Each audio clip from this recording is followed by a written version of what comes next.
Buenas tardes, qué gusto en esta tarde maravillosa, soleada, encantadora. Un día precioso que Paraguay, amanecimos con la victoria de Paraguay 4-0. Eso luego ya nos dio felicidad anoche, durante el sueño y esta mañana y esta tarde seguimos felices. ¿Vieron mi remera? Telepáticamente lo que solo me están escuchando. Vean mi remera de la albirroja. Mi carita pintada. Acá Paloma también está con la carita pintada de albirrojo. Estamos felices, felices. Paraguay adelante, campeón mundial Paraguay. Esa es nuestra expectativa. Hola Paloma. Buenas tardes, sí, estamos creyendo que Paraguay puede ganar el mundial. Sí, ¿por qué no? Totalmente. Ahora lo que ya todas las expectativas del mundo están sobre Paraguay en diferentes aspectos, financieros, ahora el deporte también. Vamos, somos ganadores. Paraguay es un país tan especial. No cedemos ante las presiones externas, nos plantamos firmes en lo que creemos. Y ande vale, ¿para qué vamos a decir otra cosa? Paraguay es una tierra bendita bajo el amparo de Dios. Eso es lo que pasa, estamos bajo el amparo de Dios. Somos un país bendecido, nuestra tierra es bendecida, nuestra gente es bendecida, nuestros hijos son bendecidos. Y ahora nuestra selección bendecida también, y nos va a bendecir a todos con este tipo de alegría que nos dio una noche. Vamos a esperar, vamos a tener la expectativa de todo, que todo el mundial sea así. Y justamente hoy vamos a hablar con Paloma de el poder de las expectativas, el poder de lo que esperamos, y bajo el título de profecía autocumplida. Así se llama este término psicológico, profecía autocumplida. Y vamos a ver qué es, a qué se trata y cómo podemos usar a nuestro favor este poder que tiene la mente. ¿Te suena esa frase, Paloma? En el programa pasado estamos hablando un poco sobre sanar traumas y cómo de repente tener ciertos traumas pueden llevarte a como que se repita ese patrón, y vos mencionaste que de lo que yo estaba hablando se llama profecía autocumplida y que podíamos hablar en otro programa, y ahora se dio la oportunidad para que podamos indagar un poco más y aprender. Tomen nota, Paloma, tomen nota. Dice, check, vamos a hablar de profecía autocumplida, porque es algo que muchos sabemos así en forma general, otros no tenemos ni idea. Entonces hoy vamos a hablar de ese tema. Bueno, ¿qué significa profecía autocumplida en psicología? Bueno, la profecía autocumplida es el poder de las expectativas, ya sea expectativas que tengamos expectativas positivas o expectativas negativas acerca de las personas o las situaciones.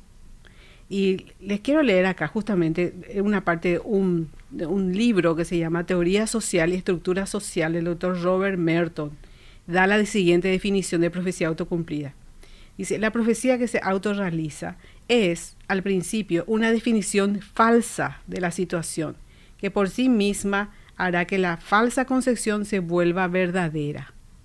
O sea, la situación no es nada que ver con lo que con la expectativa que se tiene. Entonces la situación es, vamos a decir, y va a ir a cuadro, está fea. Pero nosotros tenemos expectativa positiva y eso va a producir el cambio que estamos esperando. Y refiriéndonos exactamente a las personas, cómo funcionan las personas. Este es vamos a decir, un poder muy grande, una influencia muy grande que tenemos sobre aquellas personas que están bajo nuestro liderazgo. Por ejemplo, hijos, alumnos, discípulos, todos aquellos que dependen de nosotros, ya sea que seamos mamá, tío, abuelo, profe, sacerdote, pastor, jefe, etc. Entonces, lo que nosotros hablamos, las expectativas que tenemos acerca de las personas, van a marcar su vida, ya sea en forma positiva o en forma negativa. Entonces, funciona de esa manera. Entonces, es una predicción. Vamos a decir, es una predicción. Hay una expectativa que nos lleva a una predicción. Y esa predicción, una vez hecha la predicción, en sí misma funciona neurológicamente de tal manera que el cerebro apunta al cumplimiento de esa predicción y se convierte en una profecía autocumplida. O sea, que dicho de otra manera, lo que nuestro cerebro cree, entonces solamente ve en esa dirección, mira en esa dirección y solamente ve las posibilidades para cumplir eso que cree. Eso es un poder muy grande que tenemos que manejar a nuestro favor y a favor de nuestros seres queridos. Porque imagínate, lo que nosotros hablamos, como por ejemplo que yo hablo como mamá, marca la vida de mis hijos. ¿Por qué? Porque van a creer, un cerebro, un niño, un jovencito, cree lo que mamá dice o lo que papá dice. y lo toma como una realidad ya. ¿Puedes darnos un ejemplo de cómo se generan esa expectativa hasta creer o buscar eso? Sí. Antes, Paloma, ¿puedes decirle a nuestros oyentes el número de teléfono al que pueden escribir al WhatsApp para sus preguntas, consultas, comentarios? Sí, el número, si quieren mandar algún mensaje que vamos a estar leyendo, es 0994-674-000. Ahí, esperamos sus comentarios, sus preguntas, estamos acá. Bueno, un ejemplo, el ejemplo mío.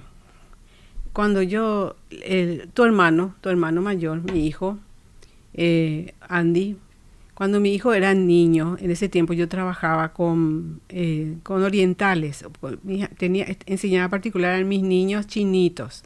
Y yo me daba cuenta que yo era joven, muy joven, y me daba cuenta que el sistema educativo de Taiwán, en este caso, era mucho mejor que el nuestro. Y comencé a mirar, se me abrió la posibilidad académica a nivel mundial. Investigué y dije, wow, nosotros necesitamos en Paraguay mayor nivel académico, ¿verdad? En ese tiempo. Ahora, por supuesto, todo avanzó, pero estamos hablando de muchos años antes. No me pregunten cuántos años antes, pero muchos años antes. Bueno, entonces yo le decía a mi hijo, cuando mi hijo tenía 6 o 7 años, le decía, hijo, cuando llegue el tiempo que estudies en la universidad, vas a salir de Paraguay para estudiar. Y si que después podés volver de vuelta a tu país, o si encontrar otras oportunidades, bien, pero tenés que estudiar afuera, le decía yo. Y le decía como si fuera que yo iba a tener el dinero para que él estudie en el extranjero, cosa que no era realidad en ese tiempo. ¿Qué pasó? Pasó el tiempo. Mi hijo tenía 6, 7 años cuando le decía, después dejé de decirle. Cuando mi hijo llegó a la secundaria, al bachillerato, sería el equivalente ahora al segundo año de la media, cuando eso era quinto y sexto curso. Mi hijo empezó a buscar becas, buscaba becas, no encontraba. Más difícil son encontrar becas de grado. La carrera que él quería estudiar, era bien complicada, era ingeniería cibernética en esa época donde todavía no había no se le daba toda la importancia que se le da ahora.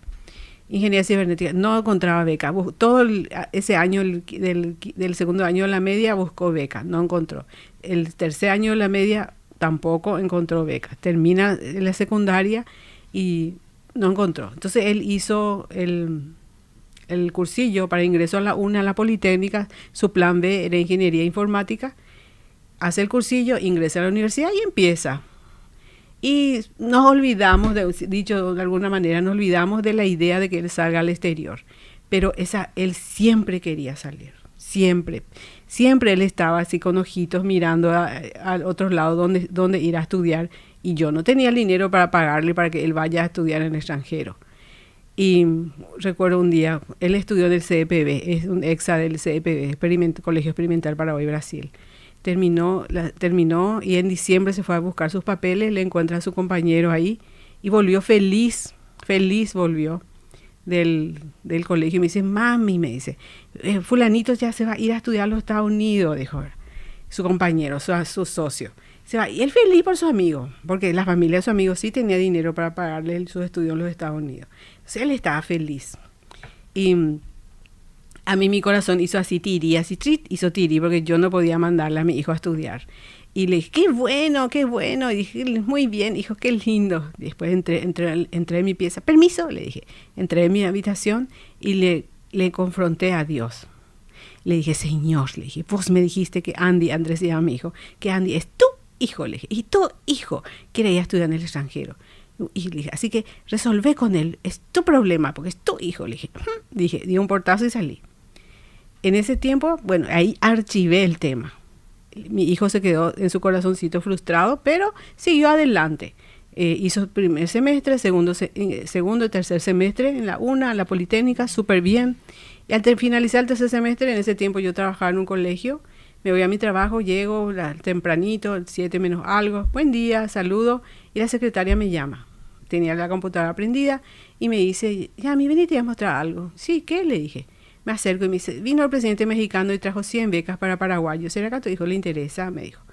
Yo ya había archivado, ya me había pichado, entonces ya, no sé, le dije. Entonces ella escribió en un papelito, toma, dale, que revise él, me dijo. Gracias, le dije.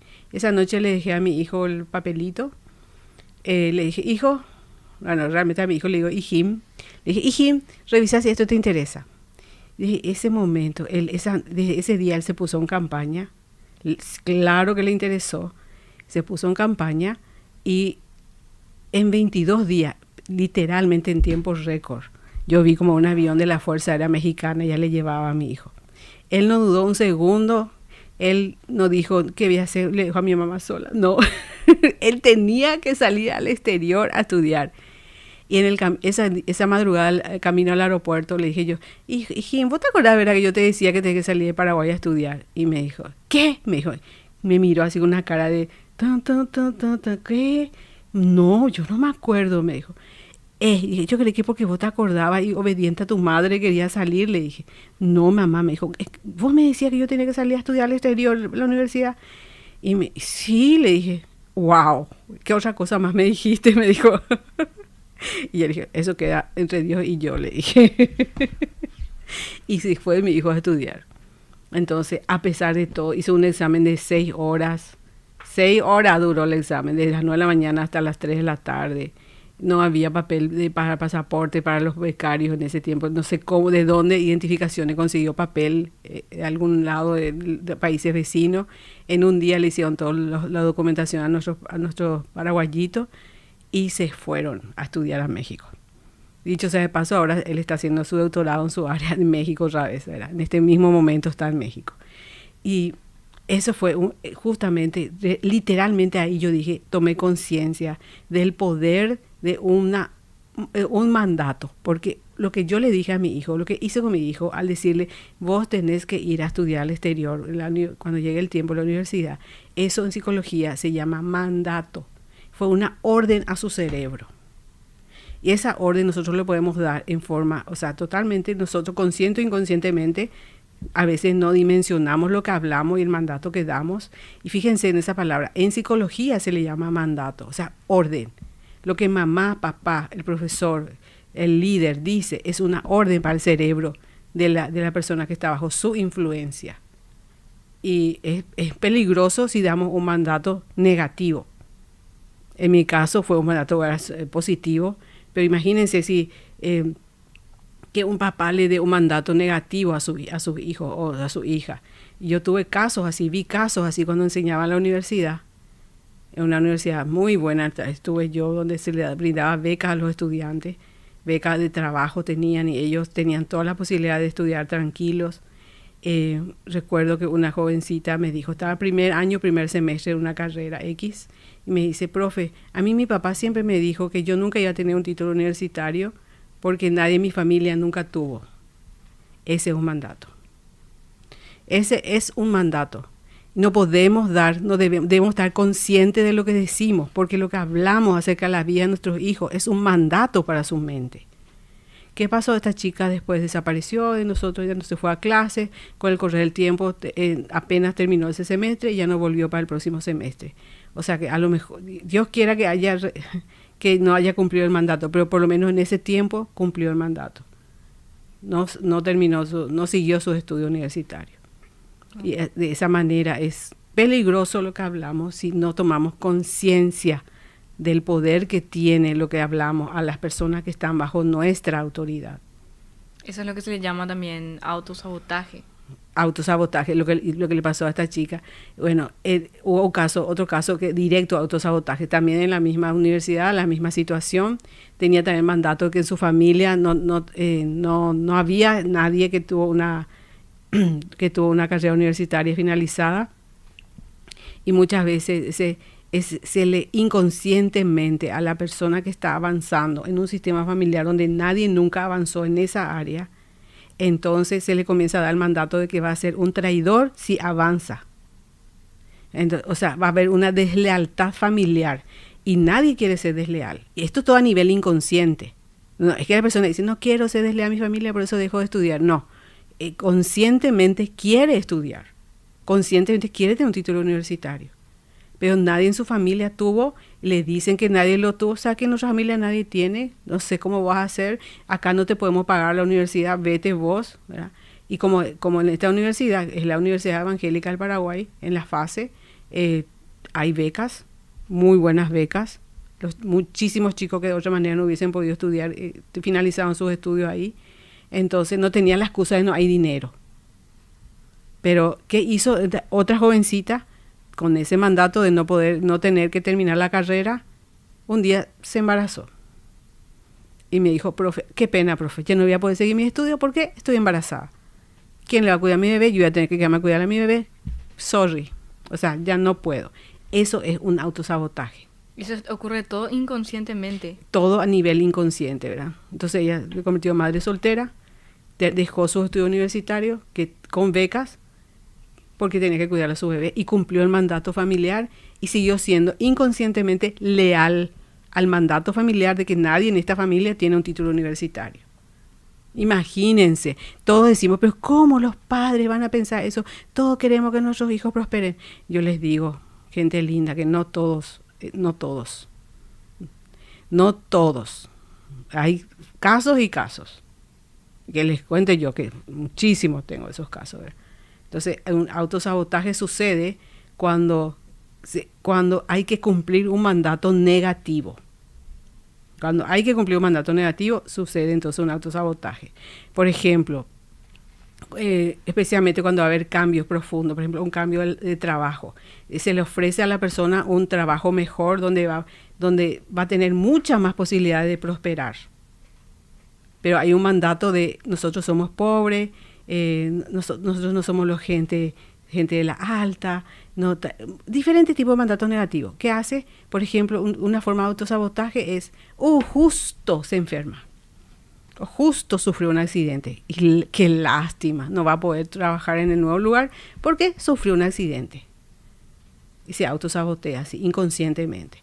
Y volvemos a lo que dijo el doctor Carl Jung, discípulo de Sigmund Freud. Él dijo, hasta que lo inconsciente no se haga consciente, seguirá dirigiendo tu vida y tú le llamarás destino. O a veces le llamamos mala suerte, si es positivo, buena suerte. A veces le culpamos a Dios, decimos, es la voluntad de Dios, fue la voluntad de Dios. O a veces le culpamos al diablo. Y la mayoría de las veces es el poder de la mente, nuestra parte inconsciente de la mente, que toma las decisiones en vez de nosotros. Por eso les invito a buscar en mi canal de YouTube el programa cuando hablamos también acá en Radio 1000 acerca del poder de la mente. Creo que fue hace 22 días aproximadamente. Busquen y ahí está explicado cómo funciona el nivel inconsciente de nuestra mente y cómo nosotros podemos tomar control de eso. Bueno, volviendo a nuestro tema de profecía autocumplida, entonces hay profecías que realmente son muy negativas, otras que pasan desapercibidas, como por ejemplo eso de la lealtad familiar, ¿ya? Y por ejemplo, vos tenés que casarte joven y darme nietos. Ese es un mandato. Mucho mandato. ¿Cuándo me vas a dar nietos? Dicen las mamás, especialmente las mamás las que quieren ser abuelas. Le ordenan a su hija tener bebés. Angan a su hija ni novio no tiene, ella quiere que tenga bebés, ¿verdad? Ese también es un mandato familiar, ¿verdad? Entonces, y después tiene bebé y dice, ¿cómo? ¿Por qué te embarazaste? Le dio una orden a su cerebro. Y así funciona. Entonces, la profecía autocumplida es cumplir la expectativa que otra persona tuvo acerca de nosotros, una persona de influencia o de autoridad legal o afectiva o moral sobre nosotros. Entonces, el principio es el siguiente: si una situación es definida como real, esa situación tiene efectos reales.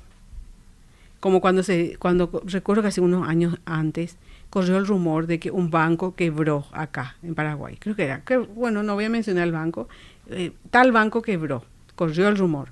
¿Qué pasó? Todo el mundo se fue a sacar su dinero del banco y casi quebró por eso. O sea que era un rumor falso. Después, al lanzarse el rumor, la gente creyó y casi lo convirtió en real. Así funciona. Entonces, cuando creemos algo, nuestro cerebro solamente ve la posibilidad de cumplir eso que creemos. Y esto podría ser también no algo que te dicen directamente, sino también algo grupal. Por ejemplo, los paraguayos somos así, o en nuestra familia somos así. Y vos escuchás, nomás no te dicen directamente, vos escuchás, pero también aceptás como parte de tu identidad y se vuelve también una profesión autocumplida en tu vida. Exactamente, porque hay una autoridad comunal, vamos a decir, a nivel totalmente grupal, nacional. Tenemos una cultura que nos habla de determinada manera, ¿verdad? Y de eso tenemos que estar conscientes. Hay un paradigma, hay un modelo que gracias a Dios ahora Paraguay está rompiendo, ¿verdad? Realmente es el tema de la pobreza. Muchas veces nuestra gente hace coincidir pobreza con ser buena gente. O sea, el que es pobre es buena gente. El que es rico es porque es corrupto. Entonces, ¿qué pasa? Hay una idea generalizada a nivel del subconsciente o inconsciente de nuestro, de que tener mucho dinero significa ser mala gente y tener poco dinero significa ser buena gente. Y nadie quiere ser mala gente. Nadie. Entonces así pierden oportunidades para avanzar. Para avanzar y prosperar financieramente o seguir estudiando para ganar más. Y después se quejan de que son pobres, claro, exacto, un ciclo. Sí, exacto. Entonces es una contradicción, pero hay un mandato a nivel nacional, una cultura, que vamos a hablar de eso también. Cómo funciona el tema de la pobreza en nuestra mente. Bueno, quiero leer lo que dijo Henry Ford. Tanto si crees que puedes como si crees que no puedes, estás en lo cierto. O como dice en el Nuevo Testamento, en los Evangelios, como dijo nuestro Redentor, dijo, conforme a tu fe te será hecho. O sea, según lo que creemos, eso se va a cumplir. Y también, hablando de eso, de lo que es la Biblia, por ejemplo, le da mucha importancia a los nombres, los nombres. En la Biblia todas las personas tienen nombres que tienen significado. Para nosotros, en nuestra cultura occidental, los nombres no tienen significado, tienen lindo sonido. ¡Ay, qué bien suena! Fulanita, Lisa María. Así le ponemos el nombre, lo que suene bien, le ponemos a nuestros hijos. Pero en la cultura hebrea siempre tienen significado. Entonces, ese significado está hablando también ya del origen o el destino de esa persona. Entonces, imagínense, Jabes, por ejemplo. La mamá, Jabes es un personaje bíblico del cual la Biblia habla muy poco, pero lo que habla es realmente bien contundente. Jabes significa dolor, porque su mamá sufrió mucho en el parto, dice, y se vengó de su hijo, parece, y le puso a su hijo el nombre Dolor, Jabes.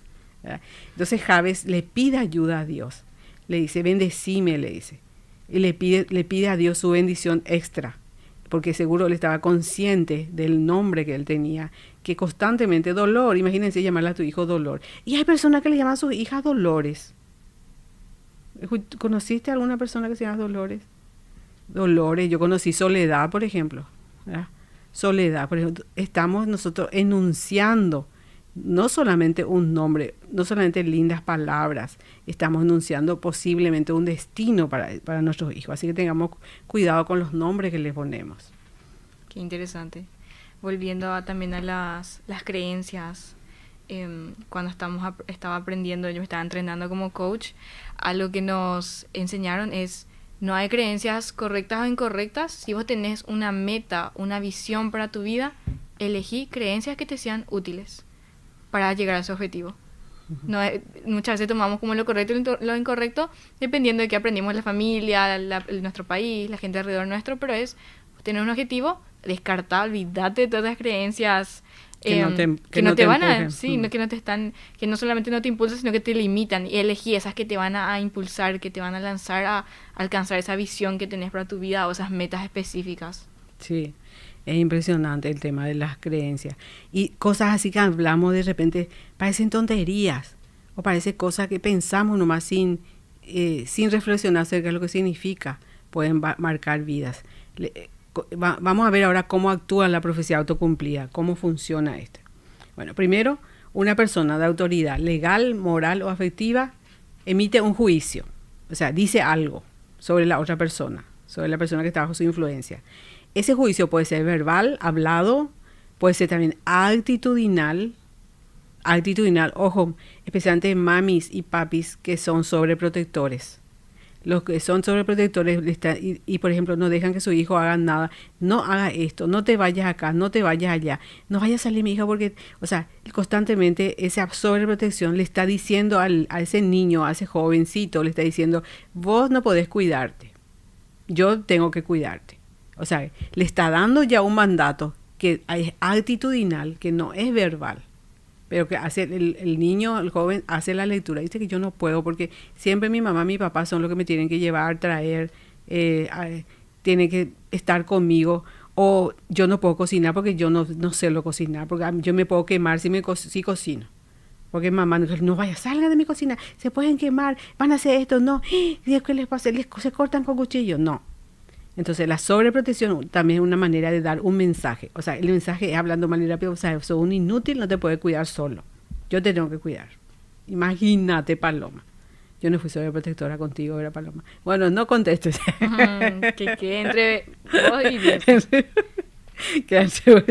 Y entonces puede ser con actitudinal o verbal. Entonces, esa expectativa nosotros le damos a la persona y le damos un mandato, con nuestra actitud con palabras, ¿verdad? Ese mandato, al inicio, ese mandato es solamente la palabra de papá, de mamá, de la persona de autoridad. Cuando así sería, esa persona recibe el mandato. Por ejemplo, vamos a hablar por primero de mandato negativo. Por ejemplo, dice, mi hijo es enfermizo. ¿Por qué? Porque le dolió mucho la garganta cuando era chico, estaba formando su sistema inmunológico el niño, los primeros 4 años, y eso forma su sistema inmunológico, se enferma mucho, tiene mucha fiebre, le duele la garganta, etcétera. Pero mami dice, o papi dice por su hijo, mi hijo es enfermizo. Entonces, al principio, el niño escucha eso y dice, mamá, papá dicen que yo soy enfermizo. Primero son personas externas, son voces externas. Pero llega un momento que se repite eso, al repetirse eso, llega un momento que el niño ya dice, yo soy enfermizo. Entonces, ¿qué pasa? Ya asumió como una realidad. Internalizó, lo hizo suyo, digirió esa información y lo hizo suyo. A partir de ese momento, ese niño le dio ya una orden a su cerebro, porque el cerebro escucha como una orden, somos enfermizos, yo soy enfermizo. Entonces el cerebro dice, somos enfermizos, empecemos a apagar la maquinaria, apaguemos el sistema inmunológico. Vamos a apagar unos o dos botones del sistema inmunológico para enfermarnos a menudo, porque escuchen chicos, le dice al cuerpo, somos enfermizos, dice el cerebro. El cerebro creyó. Y se cumple la profecía, se enferma a menudo. Y ahí se cumple. Entonces, primer mandato, sos enfermizo. Internalización, soy enfermizo. Profecía autocumplida, me enfermo a menudo. Y puede ser también que en algún momento cuando empezó a creer primeramente esa voz externa, se enfermó de algo normal, algo que contagioso porque estaba por el aire, ¿verdad? Pero para ese niño ya se vuelve como una confirmación, ok, sí, cierto, soy enfermizo, ¿verdad? Y entonces ahí como que se va internalizando eso. Sí, porque dice, cierto, eso es lo que mi mamá decía luego. Me engripé 2 veces en un año. Entonces yo hablé una vez con un nene, que es pobrecito, ese nene, 18 años, y yo le estaba hablando de esto, el tema de profecía autocumplida, y me dijo así, Yamile, ahora entiendo, me dijo, socorro, qué pico entendés, le digo, yo ya ahora entiendo, me dijo, a mí mi mamá siempre me decía, no vayas a pisar el piso frío porque te vas a resfriar, no vayas a pisar el piso frío porque te vas a resfriar. Díganme, mamá, si alguna vez ustedes no le dijeron eso a sus hijos, no vayas a pisar el piso frío porque te vas a resfriar. Me decía, y yo hasta ahora, el 18 años tenía cuando hablamos, hasta ahora yo no puedo pisar el piso descalzo, porque yo bajo así, apoyo mi dedo gordo en el piso y me pica la nariz y empieza a chorrear, me dijo. O sea que su dedo gordo de su pie está conectado a su nariz. Directamente, su cerebro da la orden. En el momento que pisamos el suelo descalzo, automáticamente nos comenzamos a resfriar, dice su cerebro. Y el pobrecito nunca sintió el piso, nunca sintió lo que es el césped, nada. Porque él pisa y ya comienza a chorrearle la nariz. Así funciona el cerebro. Esta es una realidad neurológica. Impresionante. Pero viendo también lo poderoso que es el cerebro, vemos que tiene tanta capacidad para sacarnos adelante y para cosas buenas también. Exactamente. Y ahora vamos a hablar de lo bueno de del lado de la profecía autocumplida. Se hizo unos doctorandos. Estaban hablando del tema de profecía autocumplida. Ellos estaban haciendo su tesis doctoral juntos, 2 doctores, no recuerdo los apellidos. en los Estados Unidos, en la ciudad de San Francisco, allá por el año 1980. Ratoncitos, trabajaron con ratoncitos. Ratoncitos laboratorio. Hicieron X cantidad de ratoncitos. Y póngale 10 ratoncitos en una caja. Caja A, 10 ratoncitos. Caja B, otros 10 ratoncitos. Y de la caja A, los ratoncitos de caja A, le pusieron juguetitos, les hablaban, les mimaban, les hablaban. Tú puedes, ratoncito, jugar, tirarte del trampolín, le decían. O sea, que le estimulaban a estos ratoncitos. Caja A. Caja B, le tiraban la comidita y el agua y nada, ningún contacto, nada, ninguna palabra, nada, absolutamente nada.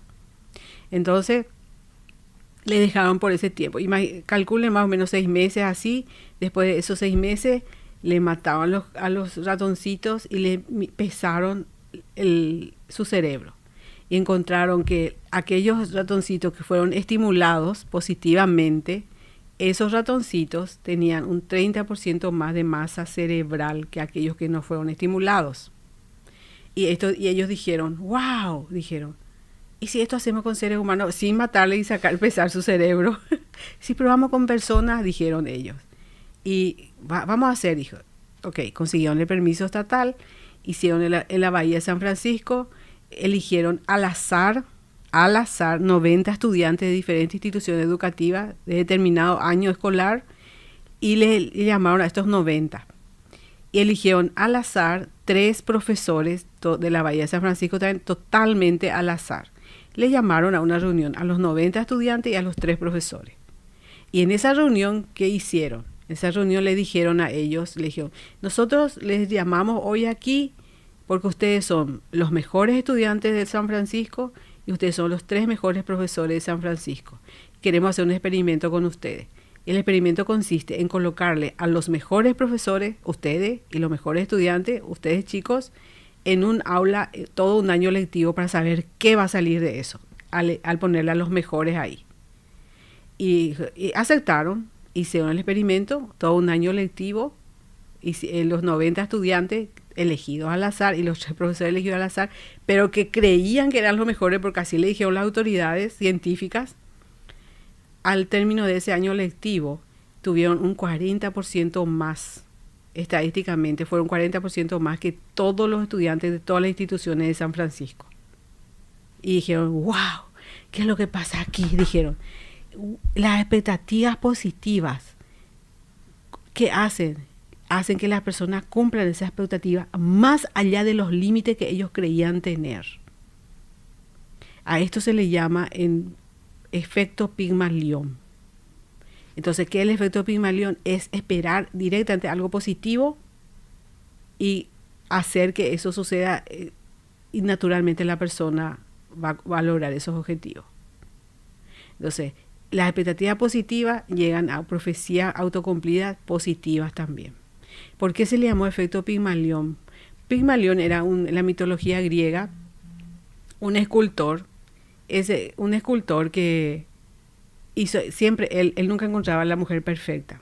Él estaba siempre en la búsqueda de la mujer perfecta. Así como muchos que conozco también, ¿verdad? Como mujeres que buscan el hombre perfecto. Nadie era perfecto para él. Entonces él esculpió una estatua de la mujer perfecta. Y se enamoró de su estatua. Se enamoró y dice, bueno, dice el cuentito, ¿verdad? Que los dioses se apiadaron de él y le dieron vida a la estatua. Entonces, como él se llama Pigmalión, ese efecto Pigmalión, entonces es dar vida donde no había vida. O sea que los chicos o los jóvenes realmente están mal en una situación, pero al darle una expectativa positiva, ellos hacen que se cumpla esa expectativa positiva en sus vidas. Entonces no siempre hay que ser realistas. No, a veces hay que ser positivos. Exactamente. No siempre hay que ser realistas, porque justamente la profecía autocumplida en forma positiva, o sea, el efecto Pigmalión es tu realidad es totalmente contraria a lo que querés, a lo que pretendés lograr. Totalmente contrario. O sea que los niños son cabezudos, no estudian, no son nada, y vos le decís, vos podés, vos haces esto, vos tal cosa, vos vas a poder, yo creo en vos. Confiar en ellos y tener la expectativa de que sí van a lograr eso. Y lo logran, porque creen. Y el cerebro lo que cree, entonces, como le digo, ve las posibilidades conforme a lo que cree. y conforme a lo que no cree, no ve las posibilidades. Yo tengo una historia también muy interesante con relación a esto y es positiva porque cuando yo tenía alrededor de 4 o 5 años se me diagnosticó mutismo selectivo, Sí. que significaba que yo no podía hablar fuera de personas muy cercanas, ¿verdad? En este caso eran mis padres y mi hermana. Sí. Entonces cuando me iba al colegio con mi mamá, todos los niños se acercaban a preguntarle a mi mamá, ¿por qué ella no habla? ¿Por qué ella no habla? Y decían, ¿es ella tímida? Y mi mamá, acá la doctora, decía, ella no es tímida. Y tampoco daba una respuesta porque no hablaba. Entonces para mí también era un misterio. Y entonces en mi mente se me quedó grabado eso, que yo no era tímida. Porque mamá decía que no era Mamá tímida. decía que yo no era tímida. Esto me acuerdo cuando tenía 9 años. Yo todavía recuerdo que ella decía, no, ya no es tímida. Y pasaron los años, terminé el 7º grado, yo todavía no hablaba en el colegio, y eso que éramos muy pocos en la clase, éramos 11, 12 máximo. Yo no hablaba, nadie conocía mi voz, pero después quise cambiar mi vida. Para el 8º grado me mudé a otro colegio y que empecé a intentar hablar, ¿verdad? Empecé a crear una vida más social, salir de mi burbujita. Y ahí me di cuenta, espera un poco, sí soy tímida. O sea, me di cuenta que yo sí estaba luchando con la timidez cada vez que tenía que tomar un paso de riesgo, salir de mi zona de confort. Y me di cuenta que sí, la timidez es la razón. Yo pensaba, bueno, es que estoy acostumbrada, por eso nomás, ¿verdad? Pero como se me quedó que no era parte de mi identidad y tampoco yo sabía que yo tenía un diagnóstico. Nadie me dijo que yo tenía un diagnóstico. No te rotulamos. Nadie me puso una etiqueta. Entonces, yo no tenía mutismo selectivo y no era tímida, según lo que mi cerebro sabía. Entonces, en ese año yo logré ser una persona totalmente diferente, cosa que costó y fue un proceso, claro, más largo durante toda mi adolescencia, pero que yo no me quedé en mi caja encerrada, Sí, ¿verdad? sí. Porque se me quedó esa expectativa, yo no soy tímida. Porque mamá decía que vos no eras tímida. Y después cuando tenía ya 15 años, mi hermana un día se acerca a mí y dice, ¿vos sabés que vos tenías un diagnóstico? ¿Vos tenías mutismo selectivo? Y yo, ¿qué es eso? ¿Qué es eso? Que yo jamás escuché eso. Sí, mamá no te quiso contar nomás para que no te afecte. Y claro, mi hermana mayor así, ¿verdad? Dice las cosas, pero yo me quedé choqueada, empecé a investigar y vi que había muchísimos niños que pasaban por exactamente lo mismo que yo. Yo pensaba... Y el pronóstico es muy negativo, el mutismo selectivo, a largo plazo es muy negativo. ¿Verdad? ¿Quién creería que Paloma, que estaba acá frente a un micrófono en Radio 1000, haciendo un programa con su madre, ella era tímida realmente? Imposible de creer. Y que ahora soy profesora en un colegio también, en el lugar donde jamás pensé que se iba a escuchar sí. mi voz. Ella no solamente profesora, ella es coach, está terminando la carrera de economía, es líder tanto en la facultad como en la iglesia, superó lejos a su madre. Y yo recuerdo, ella se liaba todo así por mi pierna cuando era chiquita y me decían, tu hija es tímida, me decían la gente, me decían, y yo pensaba, ¿qué rayo te importa? Pensaba, ¿verdad? Y yo decía, no, mi hija no es tímida. Y Palomita ahí tratando de esconderse entre mis piernas chiquititas. Pues yo decía, yo no le voy a dar el mandato a ella de que ella es tímida. Y no le di ese mandato, le di el mandato que ella sí podía hablar, ¿verdad? Sí, y le mandaba a negociar peluche y eso, ¿verdad? Con su pediatra. Cambio de peluche y eso. ¿Te gusta el peluche que tiene tía Cintia? Decía su pediatra. Sí, me gusta. Llévale este peluche y cambia con ella. Decirle que querés cambiar. Y así negocia. Y te lanzaba. Realmente. Hoy Paloma es, wow, una líder. Ella que sufrió de mutismo selectivo. Y la razón que ella siempre me lo recuerda es que yo le decía a ella que ella no es tímida. Y eso ella internalizó.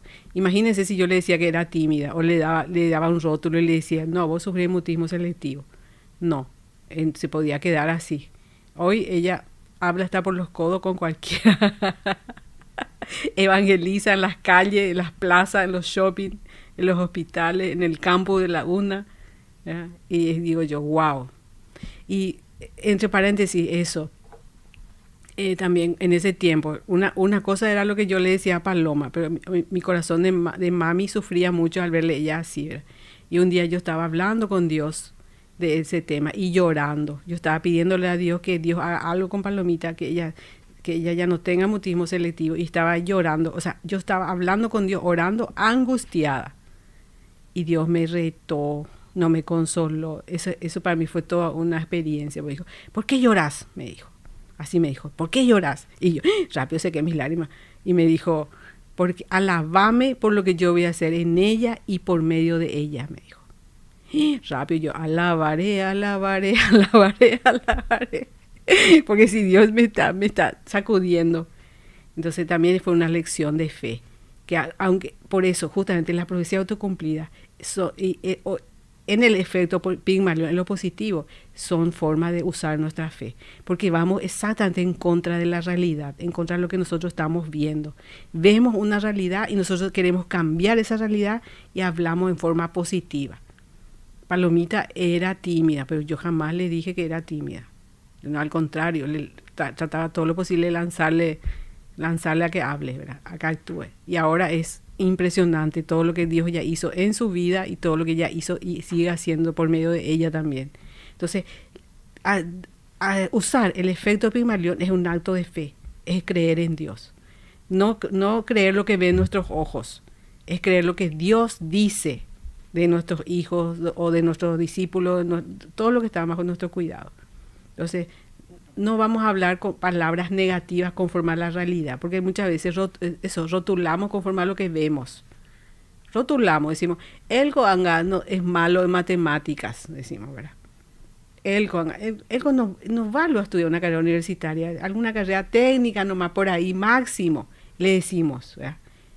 Entonces, se conforma a la realidad. Sin embargo, hay un potencial en ese niño, en ese joven, que con nuestras palabras nosotros podemos desatar y que él pueda realmente usar todo su potencial y romper sus propios límites. Ese es el efecto Pigmalión y eso es lo que tenemos que hacer con nuestros seres queridos. Recuerdo también que cuando trabajaba como profe particular de inglés, tenía 2 alumnitos, había una nena mayor, tenía seguro 8 años, y un hermano menor de 7. Y la hermana mayor le decía, profe, él es un perezoso. Y yo le decía, no, él no es un perezoso, él está actuando como un perezoso, pero él puede hacer si quiere, ¿verdad? Y la realidad es que, y ella dijo, pero él hace esto todos los días, siempre hace esto, el que no quería trabajar, el que no quería hacer nada. Yo decía, no, él no es perezoso, él está comportándose como perezoso, pero él no es perezoso, ¿verdad? Y como hay que prestar atención también como entre amigos, incluso podemos decirnos cosas así, sí, por observar comportamientos, pero que no tiene que volverse parte de nuestro destino, nuestra identidad. Exactamente. Eso es muy importante. Entonces, no hablar conforme a lo que vemos, sino hablar conforme a lo que Dios puede hablar por medio nuestro. Y hablando de Dios, ya entrando en el tema espiritual, en la Biblia, todo el Antiguo Testamento, se habla mucho de profecías. Hay profecías personales, hay profecías a nivel nacional de Israel. Se habla mucho de profecías. Yo analicé por qué Dios habla tanto por medio de profecías. Porque las profecías son mandatos. Directamente son mandatos. Cuando Dios le dice algo a un hombre, vos vas a destruir a los enemigos de Israel, le está profetizando, le está dando un mandato. Y la persona, Dios el que dice, la persona cree. Y ahí está preparada, desde el momento que cree a Dios, está preparada para vencer a los enemigos de Israel, así como Dios le dijo.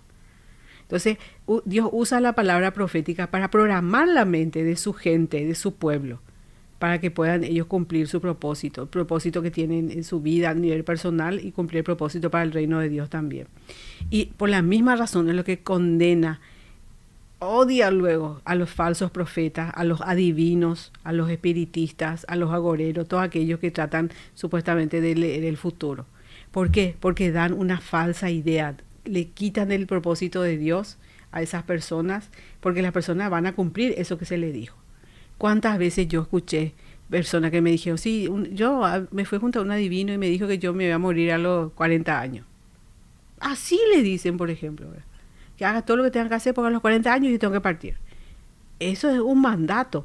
Eso es decirle, si la persona cree, internaliza eso, entonces, ¿qué hace? Su cerebro dice, bueno chicos, dice, da la orden a los órganos, prepárense porque a los 40 nos apagamos. Y se convierte en una profecía autocumplida. Entonces, y Dios se enoja por eso con los falsos profetas, o a veces verdaderos profetas de Dios que profetizan guiados por sus emociones, ¿ya? O a los espiritistas, a los adivinos, a los que leen la mano, las cartas del tarot, etcétera, porque profetizan de su propio corazón lo que ellos quieren nomás. Dicen macanada en otras palabras, y las personas creen y cumplen eso en sus vidas.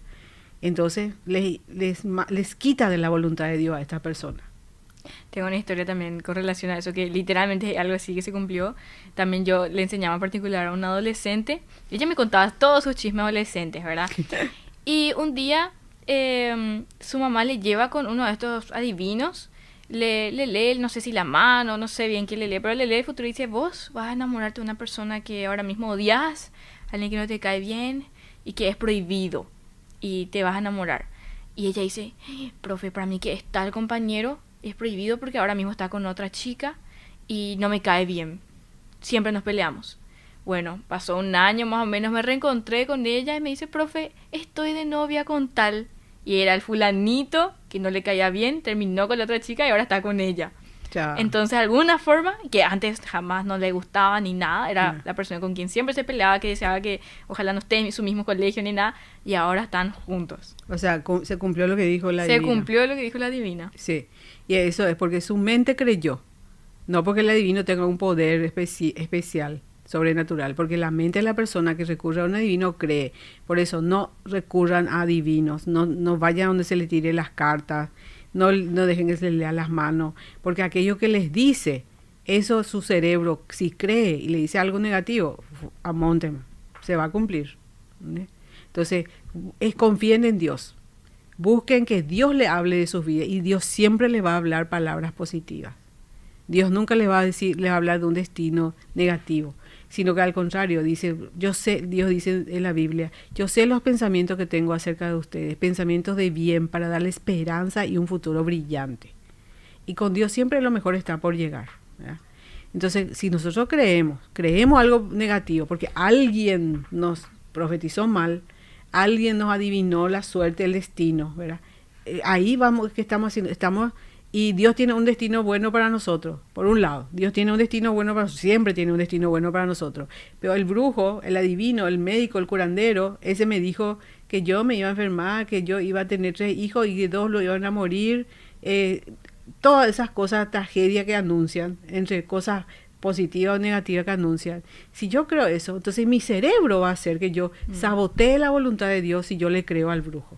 Y algo muy interesante también que yo llegué a escuchar es qué música estamos cantando. Porque, por ejemplo, a los jóvenes nos gustan mucho estos artistas que hablan muchísimo sobre que nunca han logrado el amor perfecto, que siempre me traicionan, esto y aquello. Y hay personas que subían TikToks diciendo, yo estando en la relación perfecta y saludable, pero me encanta cantar estas canciones, ¿verdad? Pero estás haciendo eso que tu mente crea lo que vos estás cantando y termina, obviamente, en ruptura. Exactamente, sí, exacto. Así mismo. Les quiero leer algunos ejemplos de autosabotaje.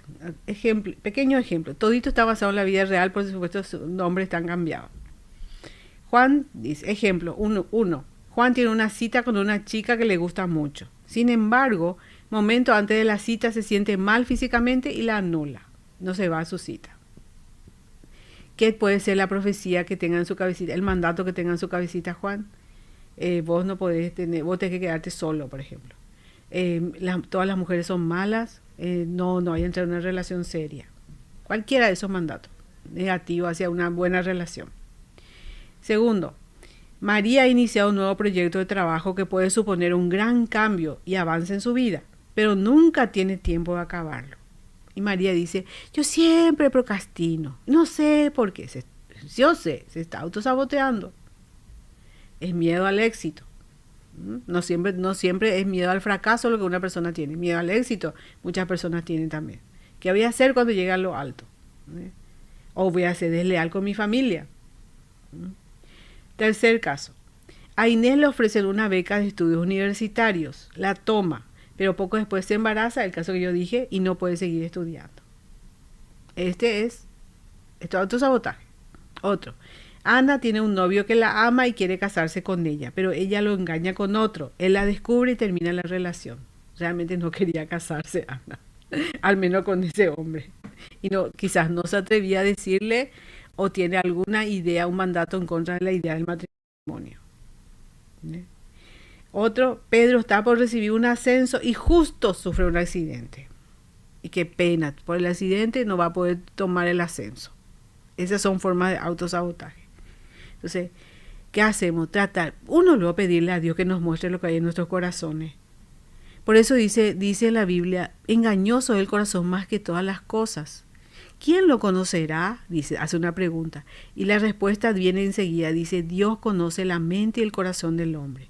Y Dios puede mostrarnos lo que nosotros tenemos allá a nivel inconsciente, que no sabemos que está ahí y que está saboteando nuestras vidas. Hay gente que me dice, no sé por qué no puedo prosperar, nunca puedo salir adelante, nunca. Cuando tengo una oportunidad pasa algo y otra vez me quedo lo mismo. O cuando me voy a casar, algo, o sea, encontré alguien con quien casarme y pasa algo y se termina otra vez la relación. Autosabotaje. Entonces, algo negativo que impide que la persona avance en cualquier área de su vida, pídale a Dios que les muestre lo que hay en su corazón, porque nosotros muchos no sabemos lo que hay ahí en el inconsciente, pero Dios sí sabe. Y hasta que lo inconsciente nos haga consciente, seguirá dirigiendo tu vida y tú lo llamarás destino, mala suerte, el diablo, la voluntad de Dios, etc. Entonces, estemos realmente conscientes de qué estamos creyendo, qué mandatos tenemos. Porque si no, podemos pronosticar nuestros fracasos y nos convertimos en profetas con éxito. Y vuelvo a leer. Es decir, pronosticamos nuestro fracaso y nos convertimos en profetas con éxito. Y medimos nuestro futuro de acuerdo a nuestras expectativas, que pueden ser muy limitadas. Entonces, que Dios nos ayude a extender, a expandir los límites de nuestras expectativas, de nuestra mente, para esperar lo que Dios espera. Y no limitarnos a lo que a lo mejor nosotros con esos mandatos que recibimos en nuestra niñez recibimos y que son negativos o limitantes, nos dieron ideas limitantes. Le voy a leer para ir finalizando algunas ideas o mandatos para el autosabotaje, que es lo que más vi yo que funciona. Nunca me voy a casar, esa es una idea. Siempre voy a ser pobre. Nadie en mi familia tiene un título universitario. Otro, yo no puedo, yo no soy inteligente. Eso es imposible. Yo soy enfermizo o yo soy alérgico. Dios mío, eso yo escucho todos los días. Yo soy alérgico, yo soy enfermizo. Yo no soy fuerte, yo soy débil. Esos son mandatos. Rótulos que nos colocaron y nosotros creímos y lo tomamos como ya un rótulo propio y que están dirigiendo nuestras vidas y nuestro destino. Entonces sacudámonos y revisemos qué mandato tenemos, hagamos una lista de los mandatos que nos decían nuestra abuela, nuestro abuelo, papá, mamá, nuestros profesores, qué nos dijeron. Hagamos una lista, comencemos por ahí, esa lista.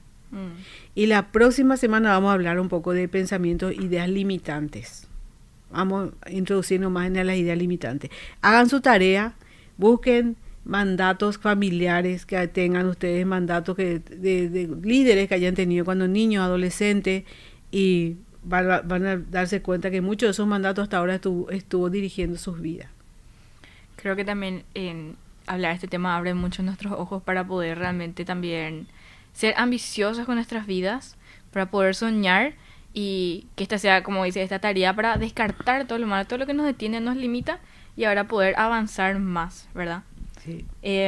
Y quiero leer una parte de el libro de Efesios en la Biblia, capítulo 3, pero es la parte final y donde dice, escribe el apóstol Pablo: por esta razón me arrodillo delante del Padre, de quien recibe en nombre toda familia en el cielo y en la tierra. Le pido que por medio del Espíritu y con el poder que procede de sus gloriosas riquezas los fortalezca a ustedes en lo íntimo de su ser, para que por fe Cristo habite en sus corazones. Y pido que arraigados y cimentados en amor puedan comprender junto con todos los creyentes cuán ancho y alto y largo y profundo es el amor de Cristo. En fin, que conozcan ese amor que sobrepasa nuestro conocimiento, para que sean llenos de la plenitud de Dios. Y esta es mi parte favorita: al que pueda hacer muchísimo más de todo lo que podamos imaginarnos o pedir por el poder que obra eficazmente en nosotros. A Él sea la gloria en la Iglesia y en Cristo Jesús por todas las generaciones, por los siglos de los siglos. Amén. Amén, amén, amén. Vamos a tener buenas expectativas positivas hacia nuestras vidas y también tengan expectativas positivas hacia nuestra albirroja, que juega el próximo viernes. Y el próximo sábado vamos a estar celebrando aquí que nuestra albirroja le ganó a los Yankees. Bueno, que Dios les bendiga. Un abrazo para todos, disfruten, este es el día que hizo el Señor para gozarnos y alegrarnos en Él. Sean felices.